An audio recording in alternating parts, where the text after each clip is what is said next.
Muchas gracias, la EOI, por invitarme para hacer la moderación de esta mesa redonda, que será empezada con la presentación de Carlos Pérez Berruete, de su estudio.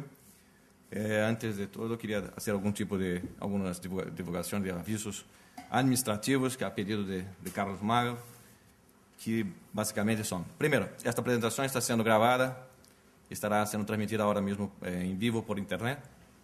Segundo, los informes están a disposición al final de la presentación para todos los señores y señoras. Y finalmente, la presentación aquí será también disponibilizada a través del portal de la EOI en internet. ¿Vale? Con eso tendremos, además de la posibilidad de aquí compartir las experiencias y conocer las informaciones por lo que los expertos en la mesa, también llevar como informaciones adicionales todo esto que estamos aquí conociendo de primera mano. Yo quería hacer un breve comentario acerca de la importancia del tema. Hoy mismo estamos viendo una crisis de dimensiones dramáticas ocurriendo en Golfo de México. Una crisis que tiene dos caras. Una cara, la cara objetiva, tangible, una cara dramática del vertido de millares de barriles de petróleo a diario en el mar, en el Golfo de México. Eso es claro y objetivo. Pero por otro lado, hay la cara subjetiva, la crisis intangible, pero no menos importante, que está ocurriendo con esta empresa. Yo creo que este es un ejemplo de cómo es crucial comprender cómo se hace la integración entre la gestión de los activos intangibles con los activos y recursos intangibles. El estudio a ser presentado ahora mismo por Carlos Pérez Berruete es, por lo tanto, muy oportuno y útil. Nuevos modelos de gestión y función del director de comunicación, gestor de intangibles, es su nombre, el título del estudio. Creo que es una contribución significativa para aumentar la influencia de la actividad de comunicación en las decisiones estratégicas de las organizaciones. Carlos Pérez Berruete es actualmente director de Identidad Corporativa e Innovación de BBVA, posee un máster ejecutivo por esa área y es licenciado en Ciencias de la Información por la Universidad de Navarra. Tiene una larga experiencia, también trabajó en Ferrovial, Deloitte y Diario Marca y Agencia F y TVE Navarra. Estamos aquí también acompañados por Ángel Alosa Lozana, que es un experto en la materia, es licenciado en Psicología por la Universidad Complutense de Madrid, tiene un posgrado en Investigación de Marketing y Opinión Pública y posee el programa de corporativo de dirección por IES. Es en la actualidad el director de Estrategia y Evaluación del área global de Comunicación y Marca del Grupo BBVA. Entre otras actividades, que aquí tenemos un currículo bastante extenso de Ángel, es consejero del Consejo Estatal de Responsabilidad Social de las Empresas, órgano constituido en enero de 2009 para asesorar al gobierno español en materia de responsabilidad social empresarial. Es miembro del Foro de Reputación Corporativa, miembro fundador del Foro. Es director general del Instituto de Análisis de los Intangibles, posee una larga experiencia académica, posee diversos premios, entre los cuales destaco el premio a la marca corporativa mejor gestionada y premio especial del jurado a la mejor gestión de marca creadora de valor, un premio galardonado por el Centro de la Marca de SAR 2006. Y a mi izquierda tenemos también el placer de la presencia de Alberto Andreu Pinillos. Alberto es licenciado en Derecho por la Universidad Pontificia de Comillas, posee un MBA por el Instituto de Empresa y cuenta con cursos de doctorado en Economía por la Universidad Pontificia de Comillas. En octubre de 2001 se incorpora al Grupo Telefónica y actualmente desempeña el cargo de Director de Reputación y Responsabilidad Corporativa dentro de la Secretaría General Técnica de la Presidencia. Comenzó su carrera en Instituto de Empresas como investigador, luego trabajó en CEPSA y fue director de Desarrollo de Comunicación Interna en esta empresa. Trabajó también en Banesto como director de Comunicación Interna y Identidad Corporativa.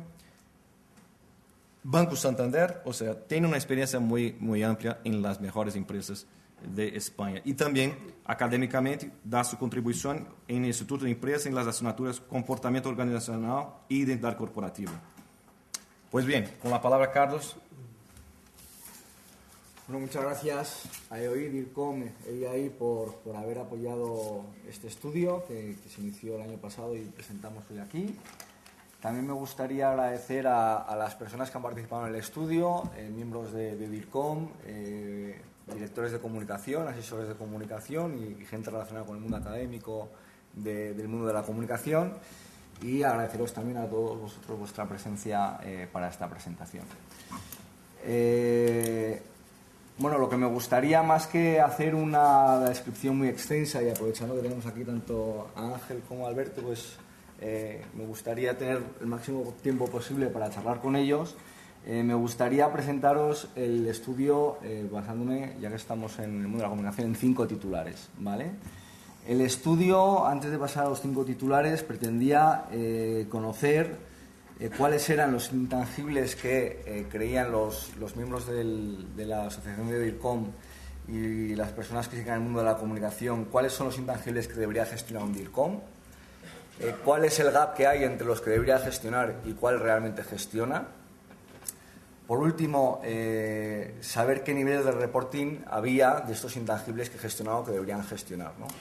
Creíamos importante, como hemos hablado al inicio, Sebastián hablaba, pues que es muy relevante, si los gestionamos o queremos gestionarlos un día, saber en qué medida los podemos medir y por lo tanto reportar. Y una cuarta, que también consideramos interesante para evaluar cómo debía ser, cómo el DIRCOM podía ser o no gestor de intangibles, y era ahondar un poquito en cuáles eran los perfiles, según las respuestas que nos daban a la encuesta, los perfiles que tenían los profesionales de la comunicación. Entonces, yendo directamente a los... Sí, vale. El primer titular, el DIRCOM cree que va a tener en el futuro más funciones de las que tiene actualmente. Lo que pasa que todavía nos quejamos un poquito de que no tenemos todo lo que nos gustaría tener, ¿no? Entre esas funciones, clarísimamente, está el mundo de los intangibles, el mundo de la gestión de los intangibles, y actualmente los intangibles que más mencionan los DIRCOMs que gestionan son los que tienen que ver con la marca, el posicionamiento y la imagen corporativa. Si nos vamos a lo contrario, a la parte donde no estamos gestionando actualmente intangibles que creemos que deberíamos gestionar en nuestra función de DIRCOM, estaríamos hablando sobre todo de temas de cultura corporativa. Entendemos que ahora mismo no gestionamos lo que tiene que ver con la cultura corporativa de una compañía, y creemos que en un futuro los DIRCOM, o creen, me estoy viendo en primera persona, creen los DIRCOM que se debería gestionar, ¿no? Esta es una primera que viene refrendada también por otros estudios que ha hecho DIRCOM, y que entendemos que en esa capacidad más estratégica que va a ir teniendo el DIRCOM en un futuro, pues tendrá esas funciones que tengan que ver sobre todo con el mundo de los intangibles. El segundo titular, creemos que tenemos que gestionar intangibles o que los vamos a gestionar en el futuro, pero actualmente hay un desconocimiento bastante elevado de la terminología de los intangibles. Tanto en el estudio que ha estado formado por un estudio cuantitativo como con un estudio cualitativo, en el que varios grupos de expertos nos contaban su experiencia personal, pues básicamente lo que nos contaban es que hay un desconocimiento, porque es un término de los intangibles, algo muy reciente, ¿vale?, dentro del mundo de la comunicación, y por lo tanto actualmente cuando nos ponemos a hablar dentro de la profesión y hablamos de marca, hablamos de posicionamiento, hablamos de identidad o hablamos de cultura corporativa, pues entre nosotros mismos no estamos hablando de las mismas cosas, hablamos de cosas diferentes, ¿vale? Entonces, bueno, una de las peticiones que nos hacían es que de alguna manera se intentara, y esto es un guante que se echa a los aquí representados, DIRCOM y EOI, pues de alguna manera que hubiera una especie de diccionario de terminología en el que por lo menos sentáramos las bases para que cuando estamos hablando de marca todos estuviéramos hablando, por ejemplo, de lo mismo, y no cada uno con una versión muy segmentada de más o menos a lo que se dedica en su día a día, ¿no? También esta terminología o estos, las funciones de gestión de intangibles dentro del mundo del DIRCOM están clarísimamente identificadas sobre todo en empresas de gran tamaño. Hay una diferencia bastante notable entre las pymes entre las pymes y las empresas grandes. Las pymes van cogiendo mayor peso en la estructura de sus organizaciones, pero todavía el mundo de los intangibles les queda bastante lejos. Por lo tanto, las grandes empresas son las que de alguna manera tienen que liderar esta captura de las funciones de los intangibles para los DIRCOM, ¿vale? Probablemente como consecuencia de lo anterior, pues si no tenemos claro qué son los intangibles, pues difícilmente vamos a medirlos y por lo tanto si no los medimos tampoco los vamos a reportar. Hay muy poquitas cosas que se hacen actualmente en la gestión de los intangibles. De las encuestas se desprenden básicamente dos y no sé si los puristas podrían hablar de gestión que con esa medición se están midiendo intangibles, que una es las encuestas de satisfacción y de fidelidad de los clientes y la segunda es el seguimiento de las noticias en medios de comunicación. Estas son casi en exclusiva, de manera generalizada, las cosas que se están midiendo en las empresas que tienen algún tipo de inquietud con la medición de los intangibles. ¿Qué se puede o qué se achacaba, qué nos comentaban en los diferentes grupos de interés de por qué nos quedábamos solamente, en el mejor de los casos, con encuestas de satisfacción y con medición del seguimiento en medios de comunicación, de la marca en medios de comunicación? Principalmente porque no había un modelo estándar de medición. Se nos está pidiendo de alguna manera que hagamos algo muy básico en el buen sentido de la palabra, o sea, muy sencillo, que permita a empresas de todos los tamaños y sectores poder empezar a meter en sus reportings la medición de los intangibles. Y había otra cuestión que también salió en varias ocasiones, que era también que se refería a la carencia de recursos que tenían a día de hoy los departamentos de comunicación para medir intangibles. Se decía que sí que había alguna metodología, que sí que había alguna manera de poder medir los intangibles, pero que esto estaba solo al alcance de empresas como Telefónica, BBVA, grandes empresas del IBEX, que sí que podían destinar parte de sus recursos a esta medición. El día a día en el que habitualmente viven los departamentos de comunicación y el no mirar a ese medio largo plazo, pues hacía que no se pudieran destinar recursos en la medición de los intangibles. Otra de las cosas que salía y que también yo creo que es un guante para las empresas que han participado en este estudio es una necesidad de mayor formación a los DIRCOM, sobre todo a los DIRCOMs que vienen del mundo de las letras, del concepto clásico de comunicación, ¿no? Había el mundo de los intangibles y de la gestión de los intangibles requiere conocimientos de matemáticas, estadísticas, económicos, etcétera, etcétera, y los DIRCOMs actuales, las personas que llevan los departamentos de comunicación no suelen tener habitualmente este tipo de formación y mucho menos, si no tienen esta formación, pues tener conocimiento de temas de intangibles, ¿no? Entonces hay aquí una clara mejora, una necesidad de, si realmente el DIRCOM quiere ir con los años cogiendo más funciones estratégicas dentro de sus organizaciones, pues requiere que su formación se complemente con otro tipo de materias más allá de las letras más clásicas. Pero también se pedía que fuera una formación de carácter muy práctico.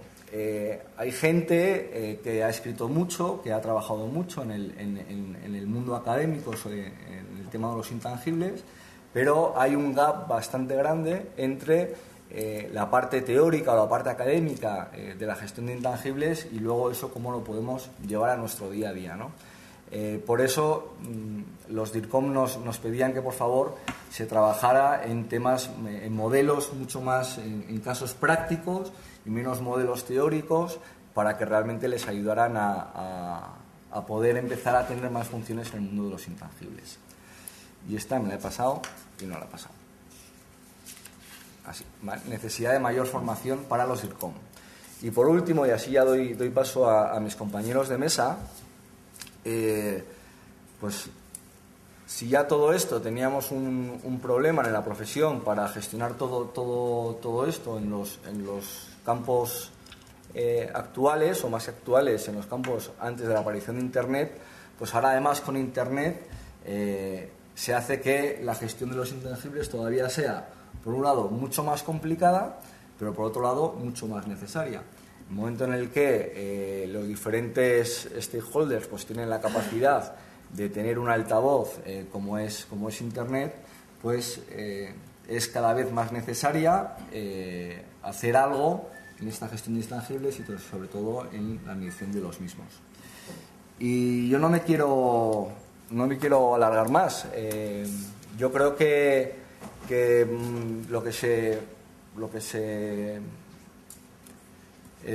puede concluir después de hacer este estudio es que ahora mismo la gestión de los intangibles es casi más un deseo que una realidad en muchos casos. Nos gustaría poder hacerlo, entendemos que es un tema muy relevante para la profesión, que además va a ser capaz, si somos capaces de gestionar estos intangibles, nos va a dar todavía un posicionamiento mucho más estratégico en las empresas en las que estamos. Pero se ha quedado ahí, es solamente es un deseo, porque luego la realidad nos está llevando que, o por desconocimiento, o por falta de recursos, o por cualquier otro tipo de cuestiones, pues se hace muy complicado que hoy en día un DIRCOM en España pueda gestionar intangibles y mucho menos reportarlos. Y este es un poco, en grandes rasgos, el estudio que al final de la sesión pues lo podré recoger a la salida. Muchas gracias, entonces.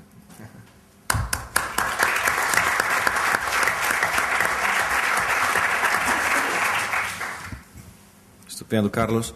Eu os animo a preparar perguntas. Eu tenho aqui um par de perguntas aqui para os componentes da mesa, para os membros da mesa, pero estaremos também aqui abertos à pergunta do público. E queria começar com uma pergunta justo para Carlos. E justo a minha primeira pergunta foi seu último comentário, que era acerca de los desejos. Los deseos son cosas muy peligrosas, los sueños también, porque a veces se realizan, ¿no? Y mi pregunta es, si los DIRCOM están, por lo visto, hay dudas sobre su preparación, pero los riesgos para un DIRCOM de meterse, de salir de esa zona de confort, de una comunicación mucho más operativa, tradicional, volcada para el mundo de las letras, es salir para una otra zona, que es una zona que involucra conocimientos, como ya has comentado, de contabilidad, por ejemplo, y entre otros, y conocimientos más sofisticados acerca del mundo que nos rodea, hay riesgos para él también. O sea, una cosa es desear, otra cosa es estar capacitado para realizar este nuevo reto. ¿Qué te parece? De verdad, es algo que es algo como... Es bonito decir, pero no están buscando ocupar ese espacio, o quieren ocupar ese espacio y están poniendo las manos a obra para eso. Hombre, lo que sobre todo salía en las entrevistas de los grupos de expertos es que los DIRCOMs están deseando coger ese reto. La evolución es adaptarse. Entonces se tienen que adaptar poco a poco a través de organizaciones, pues se les está dando esa capacidad de ir aprendiendo en estas nuevas conocimientos. Y bueno, pues como en toda evolución, pues habrá animales que desaparecen, se extinguen, y otros que salen más fuertes y más favorecidos, ¿no? Pues sucederá algo parecido. Lo que está claro que en las escuelas es un toque para las escuelas de periodismo, de comunicación, donde está saliendo ahora las nuevas jornadas, es donde tienen que dar un pasito más y exigir a esa nueva camada de DIRCOMs, pues que salgan con unos conocimientos más amplios de los con los que actualmente salen, creo. Me da a mí la sensación. Bueno, y ahora quería pasar también la palabra para nuestros dos expertos y ejecutivos de grandes empresas españolas y multinacionales, y saber si sienten esta presión, porque creo que para haber una adaptación a un nuevo tiempo es necesario, como la evolución comentada por Carlos, haber presión. Entonces, sienten esta presión en sus empresas, o sea, una búsqueda de un nuevo rol del DIRCOM, de la comunicación, o sea, o otro nombre que yo no sé, comunicación, reputación, gestión de intangibles. ¿Y cómo se da esta gestión de los intangibles en vuestras empresas? Sería eso que quería dejar abierto para un testigo de vosotros. Bueno, pues buenos días a todos. A mí me gusta simplificar y hacer las cosas sencillas, porque si lo entiendo yo, lo entiende cualquiera. Entonces, más que... me gustaría ir a lo más básico.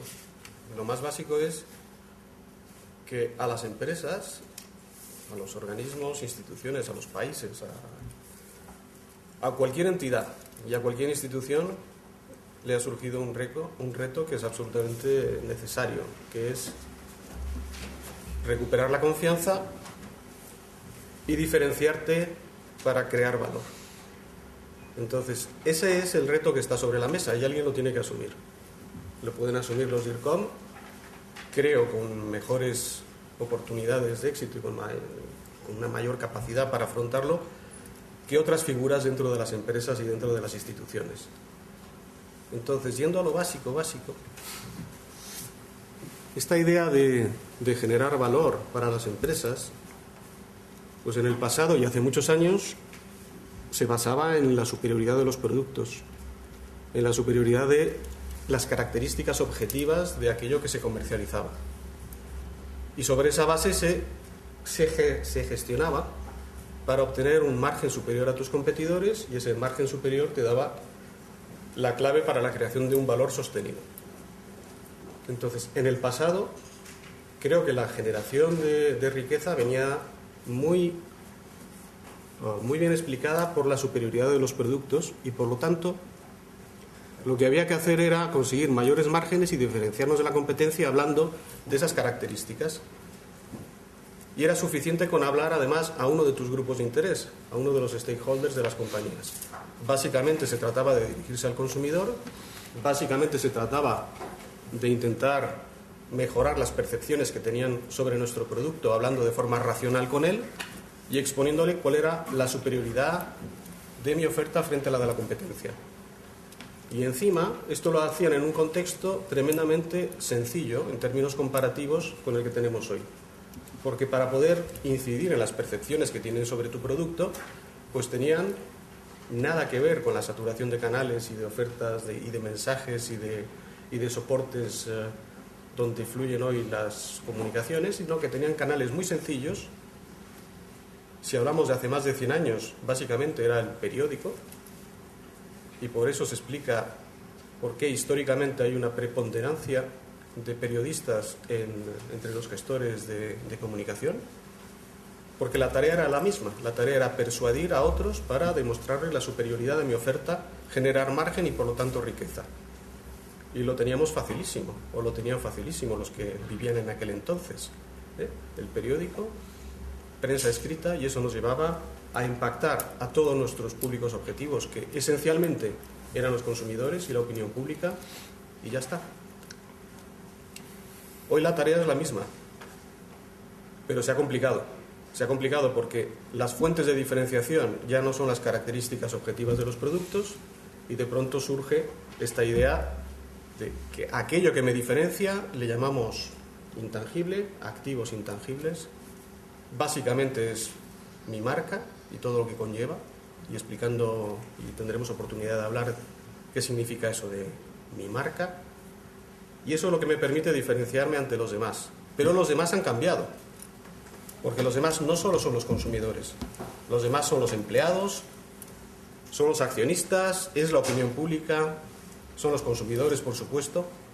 Por lo tanto, me estoy dirigiendo a muchos más a los que tengo que persuadir, en un entorno muchísimo más complejo, puesto que para llegar a ellos tengo que utilizar todo tipo de mecanismos, de fuentes y de canales para llegar donde ellos están. De ahí surgen algunas de las conclusiones que nos comentaba Carlos hace un momento. O sea, no es que de pronto Internet sea un lugar desconocido que tenemos que aprender a gestionar. Es que tenemos que llegar a donde están nuestros grupos de interés, nuestros stakeholders, y tenemos que estar donde ellos estén. Por lo tanto, de forma natural surge esta idea de tener que utilizar esos canales, pero no como algo que tiene, o que parece cuando uno lo cuenta como un fin en sí mismo. No perdamos nunca de perspectiva, o la perspectiva de la sencillez del proceso. El proceso es: necesito comunicar, necesito llegar a la cabeza y al cerebro de todos mis grupos de interés, necesito persuadirles con algo que me diferencie de forma sostenible en el tiempo, y esos son los intangibles, y lo tengo que hacer de forma ordenada para poder demostrar dentro de mi casa, dentro de nuestras organizaciones, con métricas que demuestren que efectivamente estoy construyendo ese valor que debo de construir. La tarea es la misma.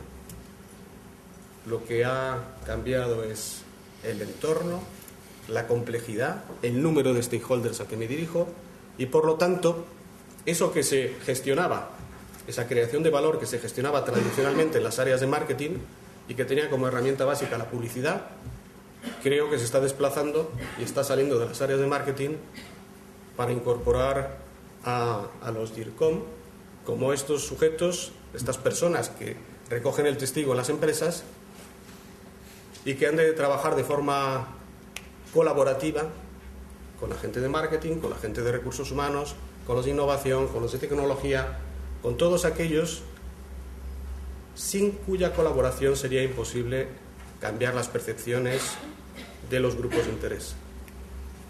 Porque las percepciones de los grupos de interés no cambian por lo que uno dice solo, sino por lo que uno hace y dice. Y eso es un poco la complejidad de la situación en la que estamos y la enorme oportunidad, porque el reto está ahí, el reto de la diferenciación sostenible está ahí, hay que llegar a los grupos de interés. ¿Quién recoge ese reto? Pues yo espero que sean los directores de comunicación, o como les queramos llamar, porque me parece que se queda un poco corto a esta denominación. Muy bien. Alberto.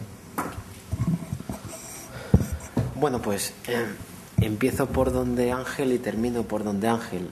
La primera palabra que él puso en la mesa es este concepto de la confianza, y la segunda es si la expresión de el director de comunicación, o como lo queramos llamar, es suficientemente comprensiva o no.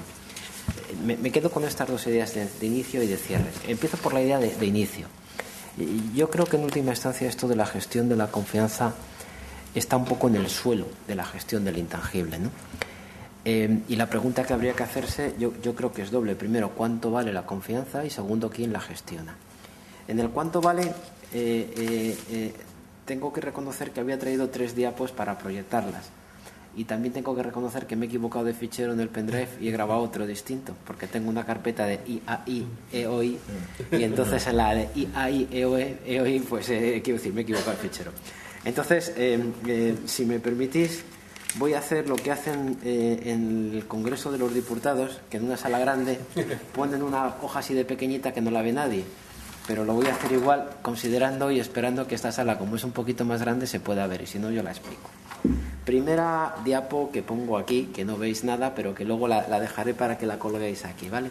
Una cuestión de confianza. Vamos a ganar confianza, ¿vale? Confianza. Vosotros me creéis que esto pone 32 puntos básicos y luego lo circulo. La primera diapo que queríamos plantear aquí en el cuánto vale la confianza es la diferencia de valor en el mercado de compañías que están dentro de un índice, por ejemplo, que es el Dow Jones Sustainability Index, que refleja cómo las compañías gestionan riesgos y oportunidades pensando en el largo plazo frente a compañías que no están en el Dow Jones pero que forman parte de la industria. Estos son 32 puntos básicos de confianza o 32 puntos básicos de valor en el pico más alto. Pero detrás de esto hay otra cosa mejor, y es la siguiente, y es que las compañías que son capaces de generar confianza en el largo plazo, uno, recuperan más deprisa, y dos, el pico de valor casi siempre se sitúa por encima. Todas sufren los mismos vaivenes, pero unas, las de mayor confianza, recuperan antes, y dos, el premium price en el mercado es este. Creedme que esto pone 32 puntos básicos, doy aquí, hasta aquí puedo leer, pero ahí lo veis, que a lo mejor desde allí, si tenéis una graduación buena de gafas, pues y si veis bien, también. Dos, otra confianza que yo creo que es importante. Esta gráfico muestra el premium price de compañías que consiguen un ratio de satisfacción de sus empleados por encima de los de la media. Entonces, se ha comparado el premium price de estas compañías con mayor ratio de satisfacción frente al Standard Poor's 500. Y lo que está planteando aquí es que en picos altos siempre hay un factor diferencial, como aparecen en las curvas, que insisto, no veis porque me he equivocado de fichero, y aquí lo que aparece es 57 puntos básicos. Y la última es cuál es la diferencia de compañías que aparecen en los rankings de reputación corporativa. Por ejemplo, este es el RepTrak Pulse frente al Standard Poor's 500. La diferencia son 60 puntos básicos en momentos de pico máximo. ¿Qué diferencia tenemos entre las tres? Es decir, ¿qué valor tiene la confianza de un equipo comprometido y en consecuencia con mayor ratio de satisfacción? Pues como está aquí, 57 puntos básicos. ¿Cuál es el valor de una compañía en un mercado de valores frente al Standard Poor's 500 en términos de reputación? 60 puntos básicos. Y en términos de sostenibilidad, búsqueda y gestión a largo plazo son 32 puntos básicos. Todo esto en cada compañía tiene un precio, ¿vale? Tiene un precio y en consecuencia tiene un valor. En última instancia, ese gap no es nada más que un gap de confianza. Es un gap de confianza en los mercados, es un gap de confianza en los mercados por la vía de los clientes, por la vía de la reputación de la compañía y por la vía de los empleados. Y ese me parece bastante evidente. En consecuencia, ¿cuánto vale la confianza? Segunda cosa al hilo de la confianza es quién la gestiona. Hoy por hoy, en las compañías, yo creo que me atrevo a decirlo y lo digo y supongo que se está grabando y luego va a haber alguna opinión. En las compañías no se reconoce que sea el DIRCOM quien gestiona esa confianza. No se le reconoce como único gestor de la confianza porque lógicamente no puede reconocérsele. Si hoy se dice que el DIRCOM es aquel que ha de gestionar la cultura corporativa, creo que nos estaríamos dejando fuera muchas otras áreas de la compañía. Creo que si entendemos que el DIRCOM es el que genera la confianza vinculada a, por ejemplo, la satisfacción del cliente, los departamentos de satisfacción de cliente y calidad dirían, esa es mi responsabilidad. Si entendemos que el DIRCOM es el que gestiona, por ejemplo, la confianza que se transmite y que se genera, por ejemplo, en los diálogos que se puedan tener con los clientes o con los diferentes stakeholders a través de la web, entiendo que habría otras áreas de la compañía que reivindicarían esas funciones. Si entendemos que la confianza también se genera en el punto de venta, entiendo que los gestores de las redes comerciales dirían, esa es mi responsabilidad. Si entendemos que la confianza también se genera y se da en el servicio postventa, entiendo que los señores de servicio postventa o de operaciones o de lo que fuere dijeran, esa es también mi responsabilidad. En consecuencia, yo creo que el reto que nos viene ahora, y retomando un poquito lo que decía Ángel, el concepto de la generación de confianza, sinceramente, no se puede atribuir a una línea exclusivamente vertical en las organizaciones, sino que es un todo que se tiene que ir gestionando de manera transversal por todos los departamentos y por todas las áreas de la compañía. Y si esto no lo vemos así, tenemos un problema de entendimiento. Y en consecuencia, en el quién gestiona la confianza, yo creo que aquí tenemos que ser capaces de poner encima de la mesa un gestor que tenga dos gorros. El gestor que tenga el gorro vertical, y en este caso creo que las áreas de comunicación, de relaciones institucionales, de las áreas de marca, las áreas de identidad, todas estas áreas que históricamente se han llamado los soft skills, entendiendo por soft lo que en el mejor sentido se pueda entender, porque como dice el otro, lo que no son cuentas son cuentos. El soft no es igual a cuento, sino es aquello que es diferente. Yo creo que este gestor tiene que tener dos responsabilidades, una vertical y una vertical que asuma como propia, que tenga objetivos como propio y que tenga de alguna manera unas responsabilidades ciertas en su propio ámbito de actuación. Pero segunda, creo que tiene que tener una responsabilidad horizontal, es decir, transmitir a las áreas de recursos humanos, por ejemplo, aquellas cosas de qué está haciendo que tenga un mayor impacto en el conjunto de la compañía o en el conjunto de la sociedad. O, por ejemplo, sentarse con las áreas de innovación y decirles y enfrentarles frente, por ejemplo, a debates de agenda pública. Esto es lo que el mercado te está pidiendo, trabaja por aquí. O, por ejemplo, con las áreas, ¿por qué no?, también de productos y servicios. Pon énfasis en comunicar estas cosas, que estas cosas el mercado te las valora positivamente. Yo creo que ese DIRCOM nuevo tiene que tener dos gorros. Tiene que jugar de lateral derecho y creo que tiene que jugar también de medio centro. Y tercera cosa, ¿el DIRCOM de hoy puede ser el DIRCOM de mañana? Yo creo que tiene un reto por delante, y a lo mejor su reto por delante significa en hacer una mutación y en hacer una recomposición de su propio rol. Personalmente tengo claro que yo nunca podré ser pívot de la NBA. Es evidente que no puedo ser pívot de la NBA, y si me levanto se verá mucho más evidente. Lo que quiero decir con esto es que quizá el DIRCOM, con su actual configuración y su actual denominación, creo que ha decidido jugar solo por la banda derecha del campo. ¿Qué quiero decir con esto? Lo que quiero decir con esto es que el DIRCOM de hoy tiene asumidas las funciones de comunicación con los medios, y ese es su círculo de confort, como nos decías tú, Carlos. Pero sin embargo creo que el gestor de mañana, si quiere ser mucho más horizontal, el DIRCOM de mañana tiene que trabajar en otra dirección.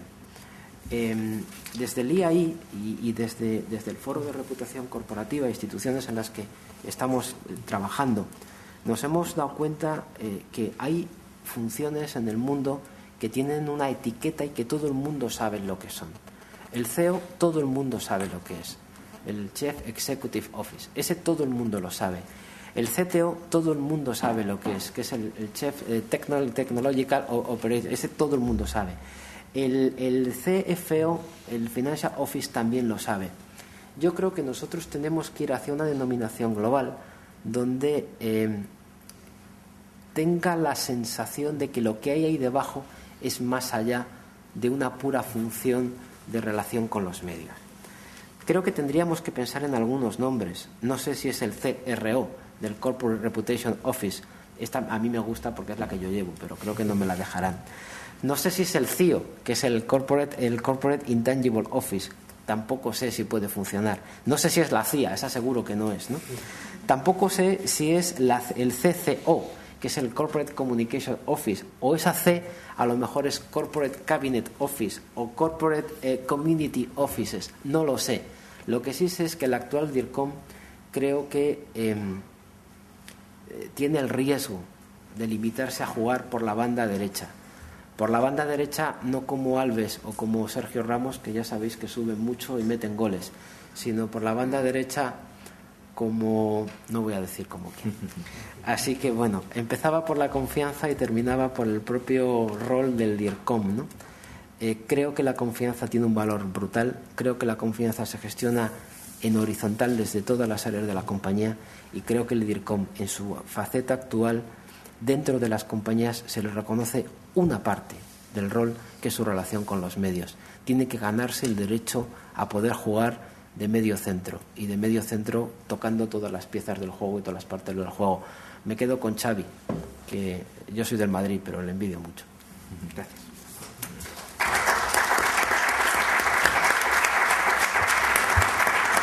Sería interesante abrir para preguntas de la audiencia.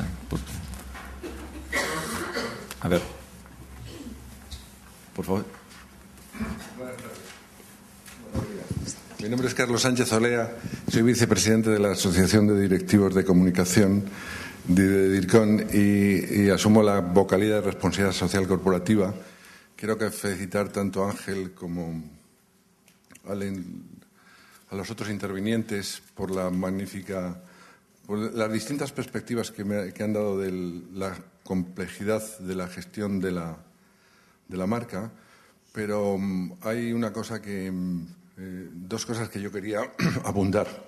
Una, cuando se habla de reputación de la marca, a mí me parece que hay un error grave y no corregido, que es comparar churras con merinas. Cuento lo siguiente. Yo tenía un profesor que me daba mecánica de fluidos, que es el peor profesor que yo he tenido, y sin embargo estaba contratado en la NASA porque era uno de los mejores investigadores que había en mecánica de fluidos.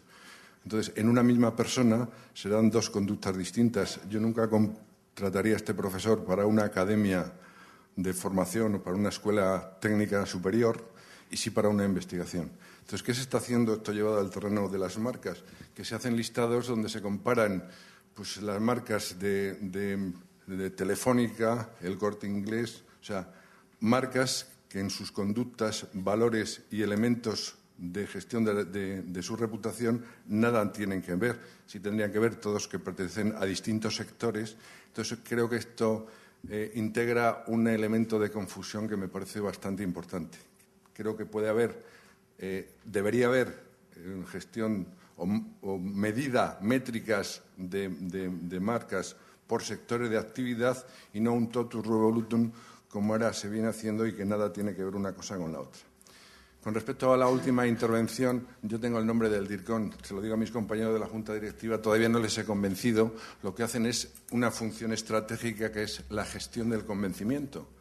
Y eso en inglés podría ser Persuasion Manager, el gestor del convencimiento, porque es una función directiva. Y también les cuento, y si me permitís la anécdota, y ya termino, digo, si la comunicación es una herramienta, el director de comunicación es un mecánico.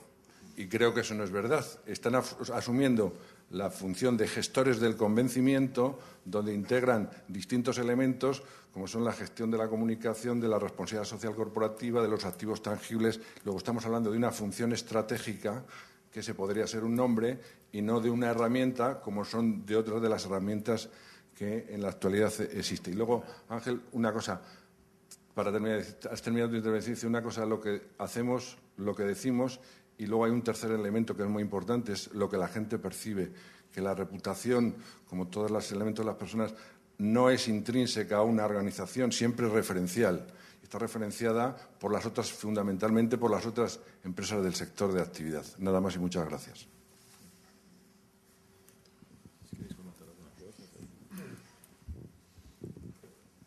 Bueno, la verdad es que Carlos has cubierto muchos temas. A mí me gustaría empezar por esta idea que has mencionado sobre distintas compañías, sectores de actividad no se comportan de la misma manera a la hora de generar confianza. Yendo a los trabajos que hemos hecho desde hace ya unos cuantos años en el Foro de Reputación Corporativa, en la colaboración que hemos tenido con el Reputation Institute, en las múltiples investigaciones que venimos haciendo prácticamente en todo el mundo desde hace ya, no sé, desde el 2004 me parece, nos hemos encontrado con algo que es muy diferente a lo que tú has expresado, ¿no? Y es que la construcción de la confianza tiene un valor universal, es decir, se basa en las mismas palancas. Lo que los ciudadanos, lo que los inversores, los futuros empleados, la opinión pública y los consumidores piden a las empresas y en general a cualquier institución es lo mismo. Es decir, tienen un nivel de exigencia muy parecido, incluso la importancia que le dan a cada una de estas dimensiones es la misma en todos los países. Luego hay como una regla universal de cómo se gana uno la confianza de los demás. Y es simplificando de forma muy esquemática, hay que hacerlo bien en 7 grandes ámbitos y además hay que contarlo. Y ganarte la confianza significa hacerlo bien en esas 7 cosas y además que los demás se enteren, porque como tú bien dices, una cosa es hacer las cosas bien Y otra muy distinta es que se perciba, que se reconozca que lo estás haciendo bien. En ese reconocimiento de que lo haces bien está la generación de confianza y está esa cosa que llamamos reputación. La reputación es un recurso intangible que es el reconocimiento del comportamiento que tú tienes, pero el comportamiento sobre aquello que es relevante, porque aquí la clave del asunto es saber qué es lo básico sobre aquello que te van a juzgar.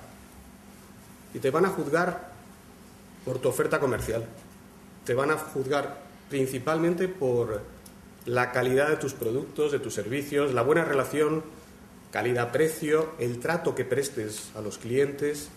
Todo ese mundo es fundamental. Esa es una entrega de realidad sin la que es imposible construir confianza. Si yo prometo, que es lo que hace cualquier compañía, cuando comunica lo que hace es establecer una promesa, por lo tanto establecer un compromiso público. ¿Qué sé yo? Que voy a atender en mi call center el 90% de las llamadas en un plazo de tiempo el que sea. Ese es un compromiso clarísimo sobre el aspecto inicial que es la oferta. O sea, sin eso no hay confianza. En segundo lugar, lo que hemos aprendido es algo que muchas organizaciones han aprendido, y es que no se puede generar confianza sin contar con el compromiso de tus empleados. Luego la función, y esto es un paréntesis, la función de comunicación interna es imposible que no esté gestionada por los directores de comunicación. Es decir, sin el compromiso de los empleados, sin los comportamientos de los empleados alineados con el propósito de la compañía, tampoco puedes construir confianza. Y por lo tanto, todo el ámbito interno del trabajo, tratar bien a los empleados, condiciones de seguridad, laboral, sueldos, y además esta parte más intangible de sentirse orgullosos de pertenecer o de trabajar en esa empresa es fundamental, porque ellos son los principales embajadores de la marca. Ellos son los que construyen o destruyen la confianza en cada uno de los puntos de contacto que tienen con sus compañeros de trabajo y con los clientes. Por lo tanto, segundo elemento para construir confianza es los empleados. El tercero, y los estoy mencionando casi por orden de importancia, es el buen gobierno, la ética, la honestidad. Órganos de gobierno dentro de las empresas, transparencia es un aspecto absolutamente fundamental para construir confianza. Después, ¿qué necesitamos? Pues necesitamos, lógicamente, y ya no lo digo por orden de importancia, pero todo aquello que atañe a la responsabilidad social, a la buena ciudadanía. O sea, sin un buen comportamiento corporativo, en aquello que se juzga, medio ambiente, derechos humanos, etcétera, tampoco es posible ganarnos la confianza de los demás. Ya tenemos otro pilar. El siguiente es que las empresas y las organizaciones están ahí para ser sostenibles. Por lo tanto, los resultados económicos y financieros, o todo lo que atañe a la sostenibilidad, digamos, económica de esa organización. Después, hay un ámbito que los ciudadanos atribuyan a los gobiernos, pero que se ha desplazado hacia las empresas, y es todo lo que tiene que ver con la innovación.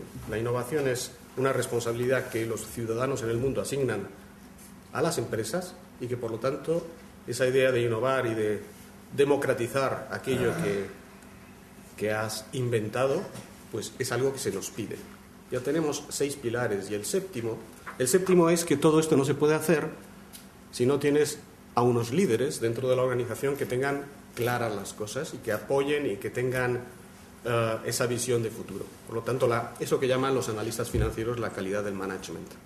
Os he dicho 7 cosas y me he atrevido a afirmarlo de esta manera tan rotunda porque si hubiéramos tenido tiempo y hubiéramos hecho una sesión de preguntas y respuestas y hubiéramos utilizado esta pizarra y hubiéramos hecho la pregunta de qué es lo importante, qué es lo que pedimos a las empresas y a las organizaciones, os apuesto lo que queráis, que de aquí, de vosotros, hubieran salido estas 7 mismas cosas. Por lo tanto, hay una verdad universal, que es que la confianza se gana de esta manera.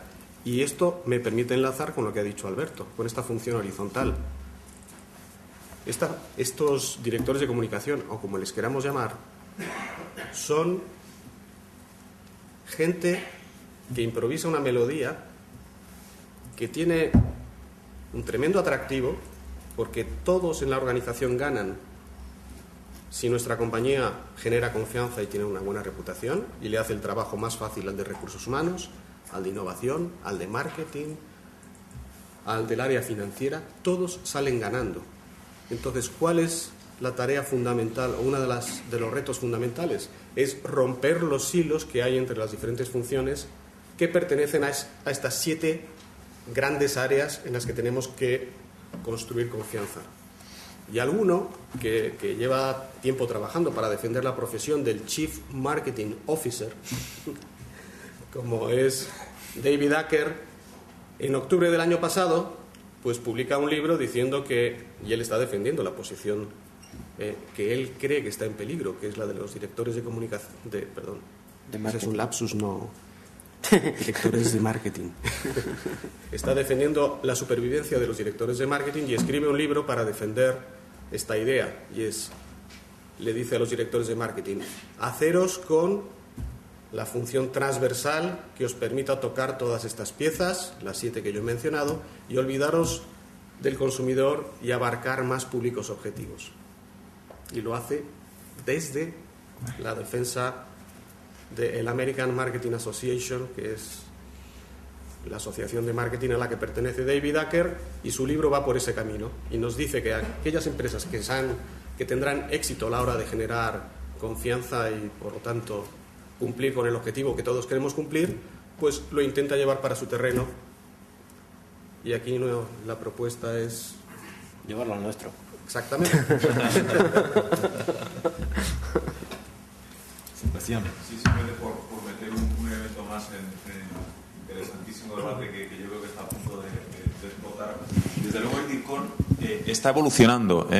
Se ha comentado en esta mesa que el DIRCON de hoy no responde a los nuevos retos de las organizaciones desde el punto de vista de la gestión de los intangibles y de aportar valor a las organizaciones. Y el último estado de la comunicación en España, un informe elaborado por DIRCON, pone de manifiesto que sí, que los DIRCON son conscientes de que deben evolucionar y de hecho lo están haciendo. Cada vez asumen más funciones, más transversales, se salen del paraguas exclusivo de los medios e incorporan nuevas responsabilidades dentro de las empresas, ¿no? Antonio López, el presidente de DIRCON, decía, era el director de orquesta. Ahora evolucionamos, José Manuel Velasco habla de formar parte de la partitura, es decir, ya estamos en un planteamiento mucho más estratégico y eso es una realidad. Sin embargo, es verdad que una de las grandes asignaturas pendientes sigue siendo precisamente esa gestión de los intangibles. Y simplemente, y para terminar, sobre la propia denominación, aquí se han nombrado 15 o 20 posibles denominaciones. Bueno, la verdad es que el cambio de denominación no cambia el rol del DIRCON, con lo cual asumamos que tiene que incidir o evolucionar hacia un nuevo rol, pero ¿por qué no mantener un nombre tan bonito como director de comunicación? Y al final es un término acuñado y dentro de ese paraguas definamos cuáles son las responsabilidades que el DIRCON del futuro debe asumir para una correcta gestión de sus funciones dentro de las organizaciones. La defensa de DIRCON, del CON de DIRCON, ¿verdad? Con datos empíricos, ¿eh? ¿Verdad? O por la experiencia. Yo, si me permitís, la pregunta de si están contentos es una que no sé si toca responder, pero de alguna manera yo creo que en el imaginario de los CEOs existe una, ¿cómo lo diría yo? Existe como en la mente como una especie de armario con varios cajones. Entonces, cuando aparece un cajón que tiene que ver con la palabra comunicación, lo que el CEO puede entender es que si lo abre, dentro hay medios de comunicación. Dentro hay relación con los medios de comunicación, prensa escrita, online, y no entraremos a la polémica esta de los periodistas de la cadena SER, que como escribían en una web no era un medio de comunicación, disparate superior, pero en fin, disparates hay en todas partes, ¿no? Pero si cogéis el estudio, entiendo que tenéis casi todos el estudio por aquí, ¿no? ¿O está fuera? Está fuera. Está fuera. Bueno, pues cuando cojáis el estudio que está fuera y veis a la página 27, hay un listado bien interesante de cuáles son las funciones que tiene el DIRCOM. Y las funciones que tiene el DIRCOM como peso propio y de gran ámbito de responsabilidad vertical, es decir, aquel que es su ámbito casi exclusivo, fijaros que con el 100%, es decir, mía, solo para mí, aparece el concepto de la gestión de la crisis. Es decir, el DIRCOM aparece en las compañías, el pobre llega siempre cuando ya está el incendio, porque nunca le han avisado ex ante, como tú decías, lo de formar parte de la partitura. Llega ya cuando el incendio está hecho, con el gorro de bombero, y por allí a ver qué ocurre.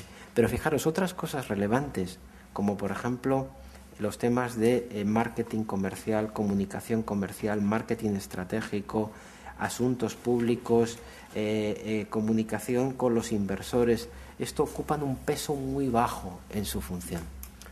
Mi pregunta, en consecuencia, es que si en el imaginario del CEO el cajón que hay debajo de la palabra de comunicación es tan nítido, es tan evidente y conduce directamente solo a esa función, la reflexión es: si me cambio, si mantengo ese nombre, ¿van a entender que detrás de ese nombre hay más cosas? Porque lógicamente debates como el del Chief Marketing Officer que proponía Aker es el mismo que podemos proponer nosotros, y casi va a ser una lucha entre una función versus la otra. A lo mejor, como tú planteabas, Carlos, el nombre del Chief Convincer Office, este puede tener un puntito, ¿no? El convencedor, el convencedor absoluto. No lo sé, no sé si es un debate teórico o no. Lo que sí sé es que hoy por hoy existe una nitidez en la identificación de las funciones de Redircom con la parte de la crisis y con su relación con los medios. Y se le reconoce ya en una segunda derivada, y yo creo que en algunas veces segunda y tercera y cuarta derivada, su ámbito de responsabilidad con otras cosas. Y yo creo que ese es uno de los grandes problemas que tenemos que al final que lidiar. Y evidentemente, estando ex ante en las cosas, ya no eres un bombero, ya eres algo más como algo así como el miembro, el que forma parte del equipo de construcciones, no el demoledor. Utilizamos mucho una metáfora, pasar de ser de doctor de urgencias a doctor de cabecera, ¿no? Sí. Es decir, que no nos o preventivo incluso, o preventivo, que no llamen al DIRCOM cuando ya esté mal hecho, sino que esté antes, ¿no? Exacto. Yo creo que por ahí tendría que venir. Sí. Pero hoy por hoy hay una identificación muy nítida. Cajón de comunicación abierto, periódicos.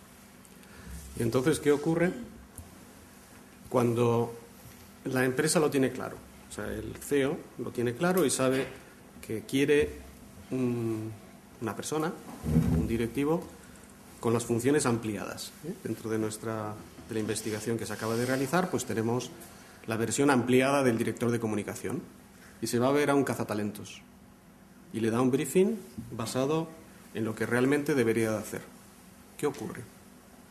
¿Qué le ocurre al cazatalentos? ¿Le resulta fácil o difícil encontrar a una persona con ese perfil? ¿Qué pensáis? Dificilísimo. MacGyver. Casi imposible. Te busca MacGyver. Sí. ¿Y por qué? Pues porque estamos en un territorio nuevo en el que existe una oportunidad enorme de formación en nuevas habilidades, precisamente para poder estar ahí. Y no es por casualidad que estamos en la EOI haciendo esta presentación, no es por casualidad que la EOI, junto con el Instituto de Análisis de los Intangibles, creo que es la única organización que yo conozca en Europa que tiene y que dispone de un máster en análisis y gestión de intangibles. Ya tenemos 2 o 3 promociones que han salido. Y va a ocurrir ahora en septiembre también, sí. Que es un poco de comercial, ¿vale? Sí.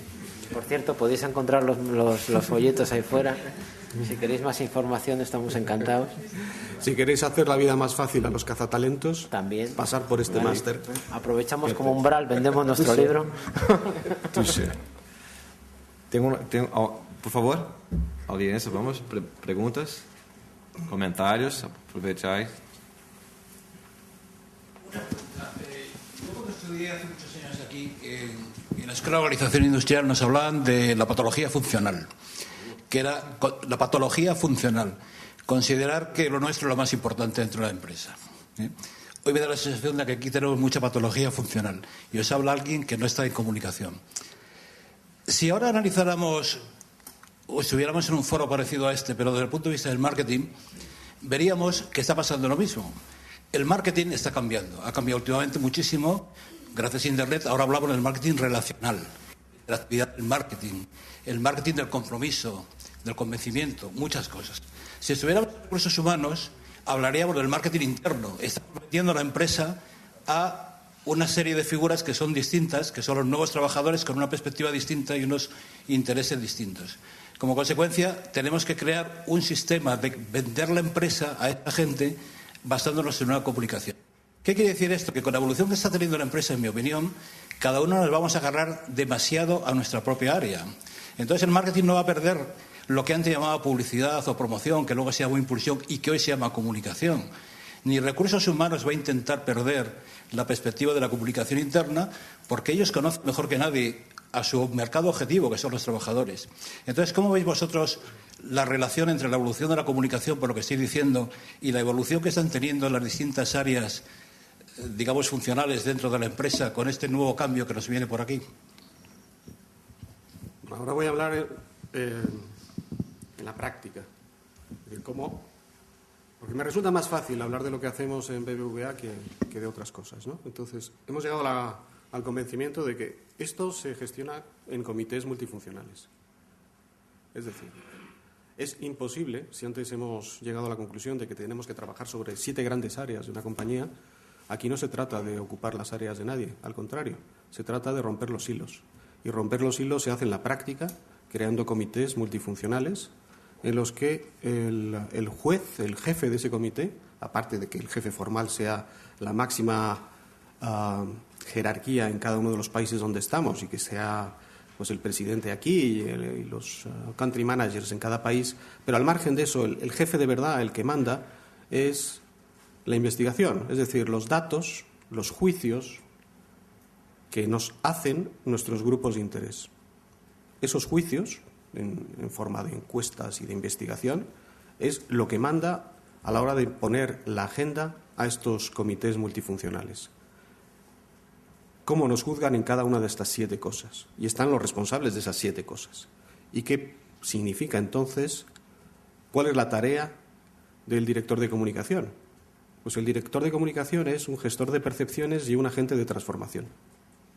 Agente de transformación a través de estos comités multifuncionales y gestor de percepciones porque tiene que hacer de orejas, tiene que escuchar lo que está ocurriendo ahí fuera con los grupos de interés, trasladarlo a la organización, hacer que la organización entre en un proceso de mejora continua gracias a esa escucha, y no es una tarea de defender funciones, es todo lo contrario, es repartir juego, es el que improvisa, no es música clásica con un director que está ordenando, sino que es jazz, es poner a los demás a escuchar la música es lo que nos piden los grupos de interés, y el jazz y la improvisación, en el sentido positivo del término, es tener ganas, todos juntos, de ir mejorando esa organización.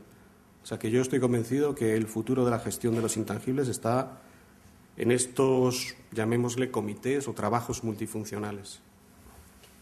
Yo estoy de acuerdo contigo, Javier. O sea, lo de la patología esa que has dicho, básicamente la patología también tiene que ver con la defensa de los propios ámbitos, porque además detrás de un ámbito hay una silla y detrás de una silla hay una serie de cosas, y lo cual eso es absolutamente legítimo. Acordaros de Umbral, que él venía aquí a hablar de su libro y si no se marchaba. Quiero decir, esto es absolutamente legítimo. Pero ¿por qué está ocurriendo esto en los mismos ámbitos que tú decías? El señor de marketing, Ángel lo decía antes, tiene sus mismos debates, los señores de la comunicación los tienen, los señores de los recursos humanos lo tienen. Yo creo que también hay varias cosas. Es que en el fondo también lo que al final me parece que si nos estamos dando cuentas todos es, uno, no se puede gestionar las empresas en forma de compartimento estanco. Antes cada uno tenía su historia y además era bastante definida. Esa parte de la transversalidad que decía Ángel es verdad, lo que pasa es que es muy difícil hacerla y eso es una cosa complicada. Segunda cosa, yo creo que el propio rol de la compañía en su entorno también cambia. Se la mira de manera distinta, los techos de cristal, tienes que contribuir, es un poco diferente. Y hay mucho más escrutamiento, si la palabra existe, sobre una compañía hoy de lo que hacía hace 15 años. Y ese modelo también cambia. Y en última instancia, yo creo que la revolución digital está cambiándolo todo. Antes, en un mercado analógico, la relación era una, pero hoy tu cliente está en diferentes sitios y te miran desde diferentes sitios. Yo creo que en el fondo todo el mundo está buscando no su sitio nuevo, sino una manera de respuesta a un ecosistema radicalmente distinto. Radicalmente distinto porque el mundo digital cambia todo, Segundo, radicalmente distinto porque se escruta las compañías de manera muy distinta. Y tercero, porque yo creo que lo que estábamos haciendo hace un tiempo, yo creo que ya no vale, se ha quedado muy limitado. Y quizás sea por eso. Estamos todos buscando dónde hay que estar, pero porque al final el entorno es radicalmente distinto. Y si eso sirve para capturar un hueco de sitio, pues oye, pues bien, está bien, ¿no? Otro sea que nos peguemos todos por la misma silla, que esto será diferente, ¿no? Por favor.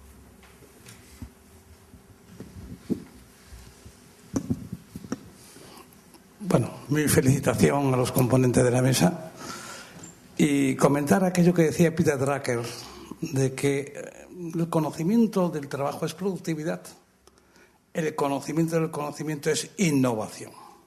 Por tanto, el DIRCON está en un mundo de innovación. Tiene que estar en ese mundo y, evidentemente, es por su complejidad. Es algo que no es para hoy, será para mañana.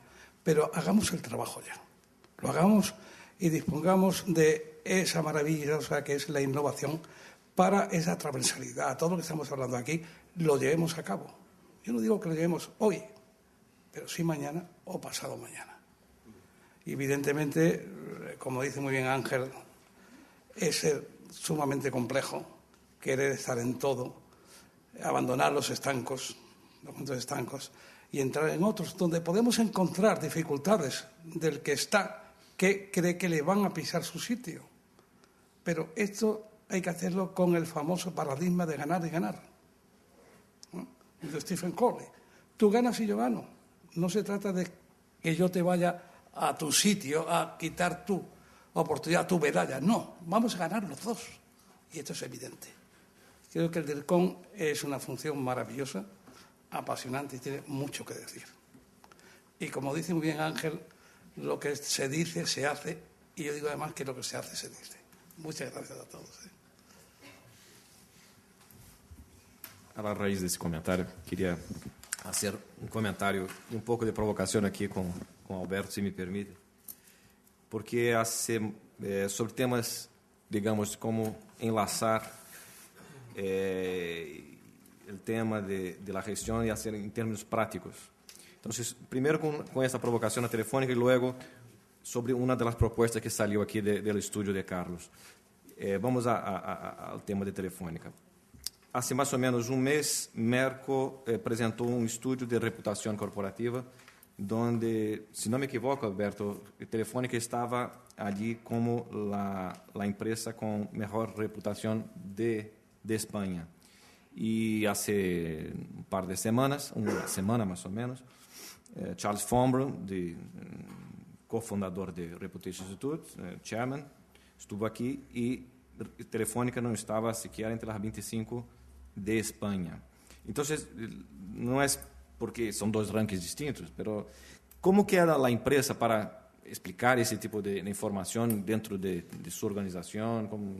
Al final, hay demasiados rankings creando confusión en vez de organización. Para empezar, es provocación. Así que como me gusta que... Pues nada, entraremos al trapo. Dos cosas. Primero, fíjate que curiosamente nosotros somos usuarios de RepTrak y no solo somos usuarios de RepTrak, sino que desde el Foro de Reputación Corporativa hemos construido el RepTrak con Charles Fombrun. Y al construir el RepTrak con Charles Fombrun, lo que hemos es trabajado en las dimensiones, las 7 dimensiones que decía Ángel, y les hemos puesto los pesos a las dimensiones. ¿Cómo se explica? Hay una explicación técnica que es la siguiente. Nosotros en RepTrak lo que siempre estamos preguntando y siempre se está preguntando es al usuario, es al consumidor final, ¿vale? Y esto es así. Y a su vez RepTrak tiene como dos muestreos distintos. El primer muestreo es el que se hace desde un punto de vista de llamada telefónica, y ese es un tipo de consumidor, y el segundo muestreo es el que ha hecho RepTrak Pulse, que es básicamente en el mundo del internauta y se coge una muestra muy, muy pequeña. ¿Qué nos hemos dado cuenta nosotros? Que cuando estamos haciendo un estudio de consumidores en un núcleo solo de internautas, básicamente los que se ponen a responder sobre la compañía son aquellos que en este momento tienen mayor desafección con la propia compañía, por una serie de circunstancias, y a nosotros eso nos da un dato. Tenemos que hacérnoslo ver, tenemos que corregir esa situación, y de alguna forma tenemos que saber que con ese colectivo en concreto la compañía tiene que hacer determinadas cosas, ¿vale? ¿Qué tipo de colectivo es? ¿Vale? Pues es un colectivo muy demanding, muy consumidor de todos los tipos de banda ancha, pero es un colectivo también con el que, por ejemplo, nosotros siempre hemos tenido una relación extraordinaria y compleja. Extraordinaria porque damos una serie de soluciones que son extraordinarias, y complejas pues porque la compañía tiene, ¿cómo lo diría yo?, tiene una serie de limitaciones respecto de lo que sería, y un posicionamiento distinto en lo que son los consumos masivos, etcétera, ¿vale? Y eso es por lo que se explica esa situación. Segundo, Merco. Merco solamente pregunta a público experto. Y en consecuencia el público experto está midiendo a la compañía respecto de otras variables que son semejantes a las de RepTrak, pero entendiendo como una gran institución que genera inversión, que crea empleo, que de alguna forma tiene unos ámbitos de gestión estupendos, que tiene también un marco de gestión determinado y unos líderes determinados. Y yo creo que eso es un poco lo que nosotros tenemos que ser capaces de ver, cómo la compañía tiene un perfil institucional ante un público experto determinado, y cómo de cara al consumidor tenemos que hacer una serie de cosas diferentes. A eso responde también el modelo de cambio de marca que estamos haciendo. A eso responde el modelo de marca, donde la marca Telefónica asume la voz de la representación y la voz de hablar con el mercado institucional, por decirlo de alguna forma, y a su vez asume el rol de soporte a la marca comercial, y la marca comercial lo que asume es la relación, y Movistar en este caso, con los consumidores. Y ese cambio de marca lleva aparejadas un montón de cosas más que van direccionadas a la marca. Lleva aparejadas nuevas propuestas, lleva aparejadas nuevos tratamientos de servicio, lleva aparejado una serie de cosas que en los próximos 2 años yo creo que el consumidor lo irá viendo progresivamente, ¿no? En última instancia, todo responde a una situación, y ese es el modelo por el que hemos hecho el cambio de marca. Y bueno, pues veremos cómo vamos avanzando. Y luego al final, detrás de la marca Telefónica se confunde muchas veces, y ahí puedo estar también de acuerdo con Carlos Sánchez Olea, ¿no?, en el sentido de que están los impactos desde un punto de vista de producto y servicio, con los impactos que podemos tener como institución global y institución multinacional ante muchos stakeholders, ¿no? Si se pregunta, por ejemplo, al mercado institucional, nos ponen 10 sobre 10. Si se pregunta al mercado del inversor, 3/4 es lo mismo. Si se pregunta al mercado, llamemos de público experto en sobre, ahí nos ponen muy bien. Pero yo creo que ese es el trabajo que nos queda por hacer, ¿vale? Y que hemos empezado haciendo básicamente con el cambio de marca. Bueno, señores, llegamos aquí debido al horario, al final de nuestra mesa redonda, presentación de estudio. Quiero agradecer a todos los componentes de la mesa, compartir sus conocimientos aquí con nosotros, y a vosotros por estar aquí brillantando este evento. Muchas gracias a todos.